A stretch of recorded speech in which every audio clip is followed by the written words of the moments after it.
Good morning all of you. कैसे हो छात्रों? अच्छे ही होंगे। ठंडक भी बहुत पड़ रही है, ठंडक का लुत्फ ले रहे होंगे। अभी तो कुछ हमारे छात्र जो है रजाई भी नहीं छोड़े होंगे, लेकिन ठीक है, हम आप लोगों के लिए मेहनत कर रहे हैं, लगे रहिए भैया। तो आज हम आप लोगों को कुछ ऐसे महत्वपूर्ण प्रश्नों को लेकर के चलेंगे आप लोगों के लिए, जो 2018 से निरंतर लगातार पेपर में पूछे जा रहे हैं। यूपी बोर्ड में 18 में भी आए हैं, 19 में भी आए हैं, 20 में भी आए हैं, और कुछ तो पिछले साल 21 में भी आए हुए हैं। तो आज हम एक दो क्वेश्चन दे रहे हैं आपको। इसके बाद लगातार आपको ऐसे ही हम अपने वीडियो में प्रश्न बराबर देते रहेंगे, जो बहुत महत्वपूर्ण है, लगभग परीक्षा में पूछे जाते हैं। तो आज हम पहला प्रश्न लेकर के चलते हैं। ध्यान दीजिए आप लोग। दिया हुआ है, दो वर्गों के क्षेत्रफलों का योग। सवाल है, दो वर्गों के क्षेत्रफलों का योग दिया हुआ है 117 वर्ग मीटर।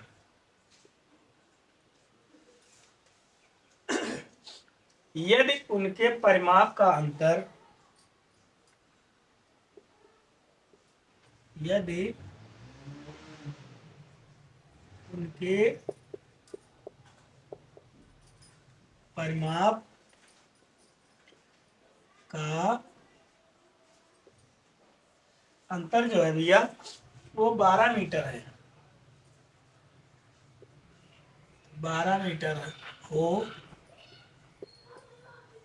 तो वर्गों की भुजाओं को ज्ञात कीजिए। तो दोनों वर्गों की भुजाएं ज्ञात करो। ये आपका प्रश्न बन करके आता है आपके सामने। तो यहाँ पर देखना ये होता है भैया, इसमें दो वर्ग दिए हुए हैं और इनके क्षेत्रफलों का योगफल 117 दिया हुआ है। दोनों का क्षेत्रफल निकाला गया है।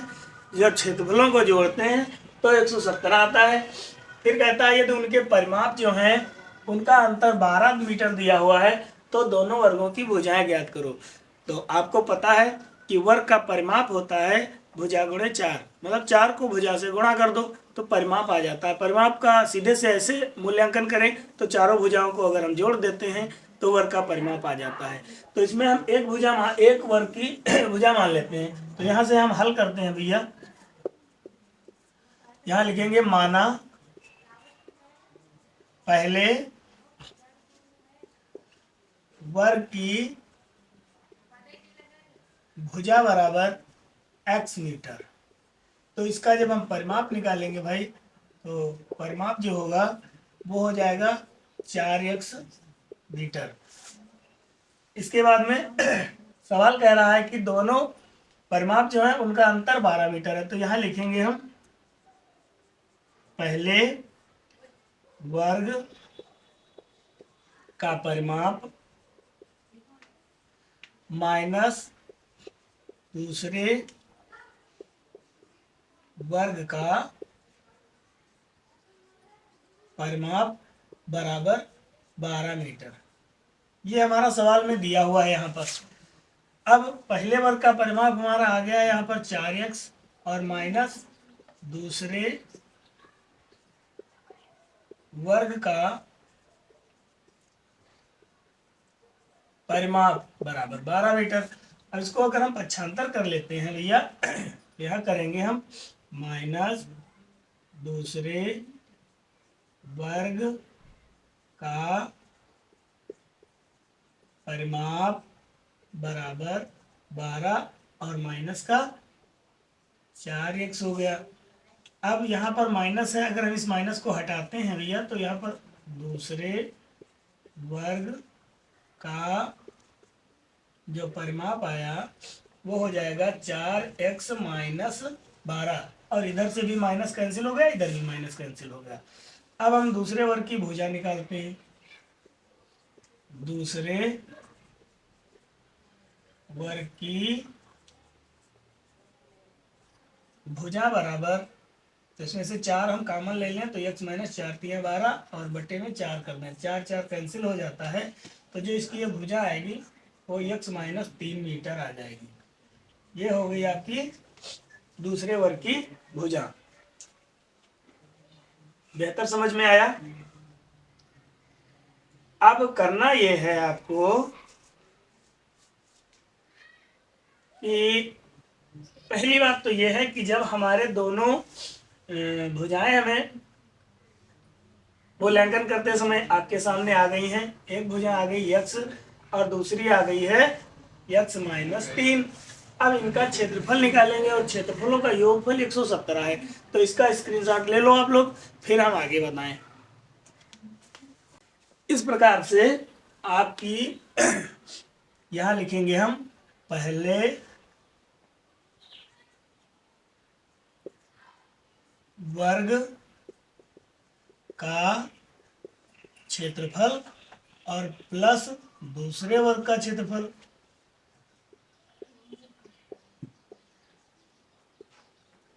ये बराबर दिया है भैया 117 वर्ग मीटर, 117 वर्ग मीटर दिया है। तो पहले वर्ग का क्षेत्रफल हो गया आपका भुजा स्क्वायर, और दूसरी भुजा आपने मानी अभी निकाली है x-3, तो ये दूसरे वर्ग का क्षेत्रफल भुजा स्क्वायर बराबर, क्योंकि वर्ग का क्षेत्रफल होता है भुजा स्क्वायर।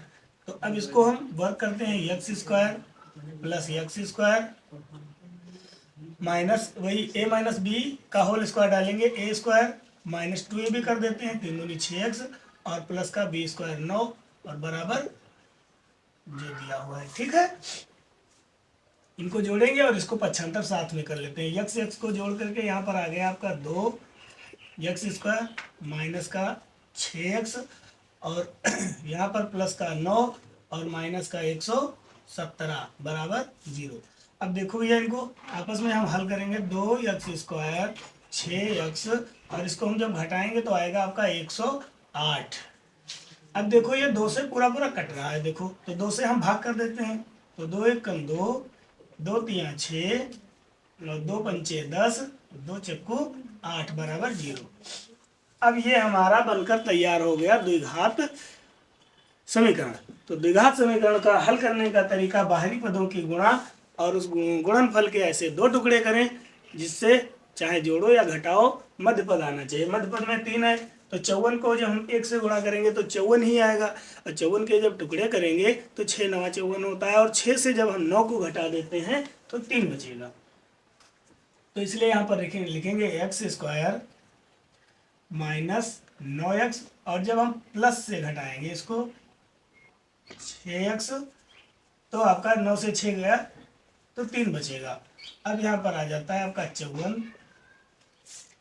देखो इसमें और इसमें, इन दोनों में, इसमें तो x तुम्हें कॉमन मिल गया, तो यहाँ आया x-9, और इधर प्लस का मिल रहा है आपका 6, तो यहाँ बचा प्लस माइनस माइनस, 6 9 54 x-9। अब भैया देखो यहाँ पर आ रहा है आपका x + 6 एक फैक्टर हुआ, और x-6 ये दूसरा, x-9 ये दूसरा फैक्टर हुआ बराबर 0। तो x + 6 बराबर 0, इसलिए x बराबर जब हम करेंगे तो ये माइनस का 6 आएगा। ये संख्या हमारी देखो जो है भुजाएं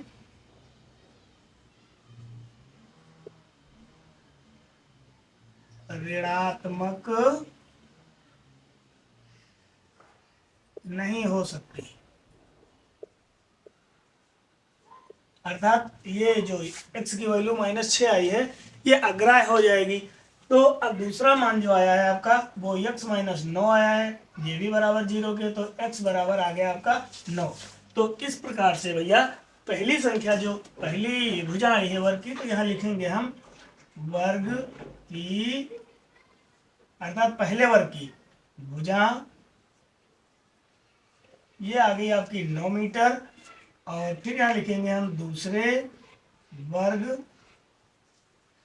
की भुजा जो आएगी वो यहाँ पे अभी आपने माना था, हल किया था जो, तो x माइनस 3 आई थी, तो x की वैल्यू 9 आई और माइनस का 3 हो गया, तो 9 से 3 को घटाएंगे तो यहाँ पर 6 आएगी, ये 6 मीटर आ जाएगी। इस प्रकार से हमारी दोनों वर्गों की भुजाएं आपके सामने बिल्कुल निकल करके आ जाती हैं। इस प्रकार से ये आपका उत्तर आया।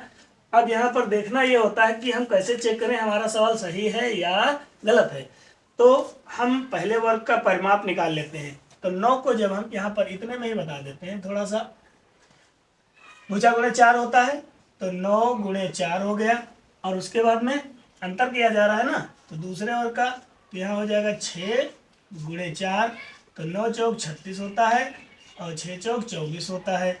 अब हम इससे इसको जब घटाएंगे तो 6 से 4 निकल गया, 2 बचा, 3 से 2 गया, 1 बचा, ये 12 मीटर आपका परिमाप का अंतर आ गया।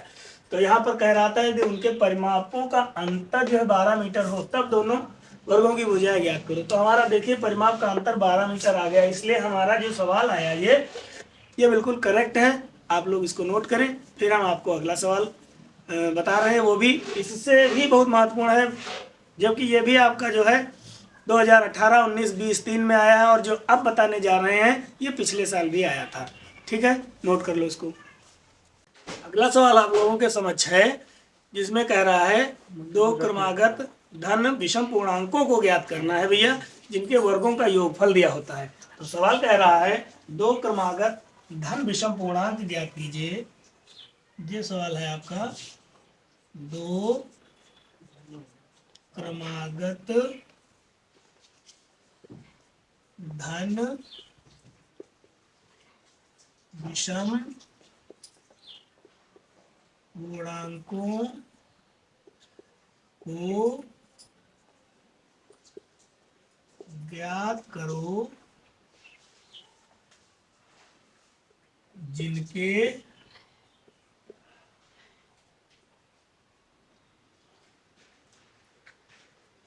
वर्गों का योगफल दिया हुआ है भैया 290 है। ये आपका सवाल है आपके सामने। तो इसमें हम विषम धन पूर्णांक मानते हैं। तो देखो 2x अगर मानते हैं तो ये सम धन पूर्णांक हो जाता है, और अगर हम 2x में 1 जोड़ देते हैं तो हमारी बन जाती है विषम धन पूर्णांक संख्या। तो इसमें मान लेते हैं हम पहली विषम धन पूर्णांक संख्या माना, यहाँ से हल करेंगे।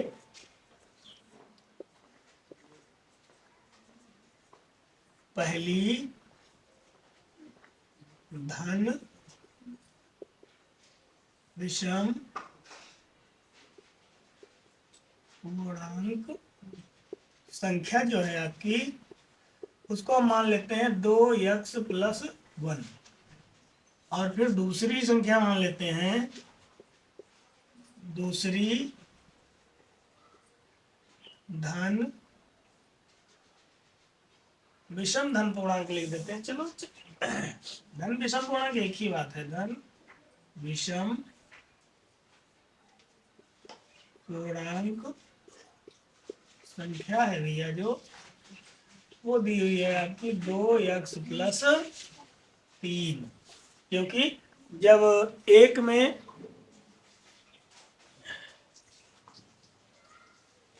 2x + 1 हो गया तो एक संख्या विषम पूर्णांक है, और एक के बाद में दूसरी सम हो जाती है, और तीसरी जो होती है वो विषम धन पूर्णांक होती है। अब सवाल यहाँ पर ये कह रहा था कि इनके वर्गों का योगफल, यहाँ पर सवाल बता रहा है वर्गों का योगफल 290 है। तो पहली संख्या का वर्ग निकालेंगे। यहाँ लिखते हैं हम 2x + 1 का होल स्क्वायर, और फिर लिखेंगे 2x + 3 का होल स्क्वायर, जो बराबर दिया हुआ है, किसके बराबर है, 290 के। अब इसको हल करना है भैया। तो यहाँ पर हमारे 2 दर्जा मिले आपको, जिनमें दोनों में एक फार्मूला लग रहा है x + y का होल स्क्वायर।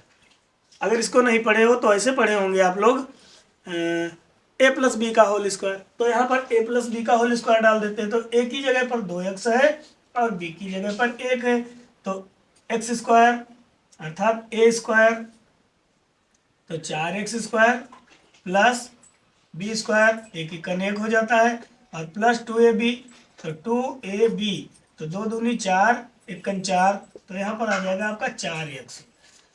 और फिर इधर करेंगे तो 2 दूनी 4 हो जाएगा, x² हो जाएगा, फिर बी स्क्वायर, 3 3 9 हो जाएगा, और फिर 2ab, तो 2 दूनी 4 3 12x हो जाएगा, और ये बराबर हो जाता है आपका 290। अब देखो 4x को जोड़ेंगे तो यहाँ पर आएगा आपका 8x², और ये 12x और 4x, 12 4 हो जाता है प्लस का 16x, और फिर देखो 9 और 1 जोड़ेंगे तो यहाँ पर हो जाता है प्लस का 10, और ये संख्या पक्षांतर करके इधर लाएंगे तो आ जाता है आपका 290 माइनस का बराबर 0। अब यहाँ पर फिर से थोड़ा सा हल होगा, घट रहा है संख्या तो घटा लेते हैं, 16x, और 90 से 10 घटाएंगे तो हो जाएगा यहाँ पर 280। अब देखिए इसमें ये हमारा वैसे तो द्विघात समीकरण बन गया, लेकिन अब अभी इसको हम और हल कर सकते हैं। तो 4 से अगर इसको हम भाग कर देते हैं तो यहाँ आ जाता है आपका 4 दूनी 8, 4 चक्कू 16, और 4 सत्ते 28। अभी एक बार ये और कट रहा है, और काट लेते हैं, तो x² प्लस 2x और माइनस 35 बराबर 0। अब ये हमारा बहुत ही इजी द्विघात समीकरण बनकर के तैयार हो जाता है। तो यहाँ पर करेंगे ये 35 को 1 से गुणा करेंगे तो 35 × 35 हो जाएगा, और अगर हम 35 के टुकड़े करें ताकि जोड़ने घटाने पर 2 आए तो 5 और 7 की गुणा करें, 5 सत्ते 35 होता है, और अगर हम 7 से 5 को घटा देते हैं तो 2 बच जाता है। तो इसको हम इधर थोड़ा सा लगा देते हैं, आएगा आपका x² plus 7x minus 5x और माइनस का 35 बराबर 0। देखो इसमें कॉमन ले लीजिएगा तो x कॉमन मिल गया, तो यहाँ बचा x प्लस का 7 और इधर माइनस का 5 मिल रहा है, तो माइनस माइनस प्लस हो जाएगा, 5 सत्ते 35 हो जाएगा बराबर 0। अब यहाँ एक दर्जा तो तुम्हारा मिल गया x प्लस 7 और दूसरा x माइनस 5 बराबर 0। अब भैया यहाँ जब हम x प्लस 7 बराबर 0 करेंगे तो यहाँ पर x की जो वैल्यू आई वो -7 आई, ये अग्राह्य हो जाएगी क्योंकि कोई भी धन पूर्णांक संख्या ऋणात्मक नहीं हो सकती है, तो ये अग्राह्य हो गया, इसकी कोई वैल्यू नहीं है। फिर हम यहाँ लिखेंगे x माइनस 5 बराबर 0, फिर x बराबर आ जाता है 5। तो इस प्रकार से जो हमारी पहली विषम धन पूर्णांक संख्या आई है वो आ गई आपकी, यहाँ लिखेंगे हम पहली संख्या बराबर, आपने माना था 2x प्लस 1, 2x प्लस 1, तो इसको जब हम करेंगे तो 2 गुणे 5 प्लस 1, तो 5 दूनी 10 हो जाएगा, और प्लस 1, तो यहाँ पर कितनी बनी भैया 11 संख्या बन गई। कितनी बन गई 11। ये आ गई आपकी पहली संख्या। और दूसरी संख्या जब हम निकालेंगे तो यहाँ पर लिख देते हैं हम दूसरी संख्या बराबर, इधर अगर दिखे ना तो चलो हम यहाँ से नीचे डाल देते हैं। तो दूसरी संख्या जो आई थी वो थी आपकी 2x प्लस 3, तो यहाँ पर लिखेंगे 2 × 5 और प्लस 3, 5 दूनी 10 और प्लस 3, तो जोड़ने पर आ जाती है आपकी 13। तो जो पहली संख्या आई वो 11 आ गई और जो दूसरी संख्या आई वो 13 आ गई। इस प्रकार से जो तुम्हारे उत्तर आए वो 11 और 13 आ जाती है। ये उत्तर आपका बिल्कुल कंप्लीट हो जाता है। एक बार इसको चेक कर लिया जाए कि हमारा सवाल सही है या गलत है। तो पहले तो इसको स्क्रीनशॉट ले लीजिएगा आप लोग, और इसके बाद में अब हम आपको यहाँ पर इसको चेक करके दिखाते हैं। आप लोग जब पेपर देने जाएंगे तो वहाँ पर आपको आंसर शीट नहीं मिलेगी, कैसे जानोगे कि हमारा सवाल सही है या गलत है। तो चेक कर लेते हैं भैया। कहता है दोनों संख्याओं के वर्गों का योगफल, तो हम पहली संख्या का वर्ग कर देते हैं और फिर दूसरी संख्या का वर्ग कर देते हैं, इनको जोड़ देते हैं। अगर हमारा 290 आ रहा है तो हमारा सवाल कंप्लीट है। तो 11 को 11 से गुणा करेंगे 121 आएगा, और 13 को 1 6 9 आएगा। इनको हम आपस में जोड़ेंगे तो 9 और 1 10 का 0, 6 और 2 8 1 हासिल, 9 और 1 2। ये हमारा 290 योगफल तैयार है, मिल गया। तो हम समझ गए कि हमारा सवाल सही है। इसमें हमें एक भी नंबर कटने की कोई गुंजाइश नहीं, पूरे के पूरे नंबर मिलेंगे। तो लगे रहिए हमारे वीडियो के साथ में बराबर। बस 2-4-10 मिनट का वीडियो देंगे हम, ज़्यादा बड़े वीडियो आप लोगों को नहीं देंगे, जिससे आप लोगों का मन ही ना लगे। और जब पढ़ने में मन ही नहीं लगेगा तो हमारा वीडियो डालने का मतलब ही क्या रह गया। All the best, good of luck भैया, बेस्ट ऑफ लक। लगे रहो, मेहनत करते रहो। धन्यवाद।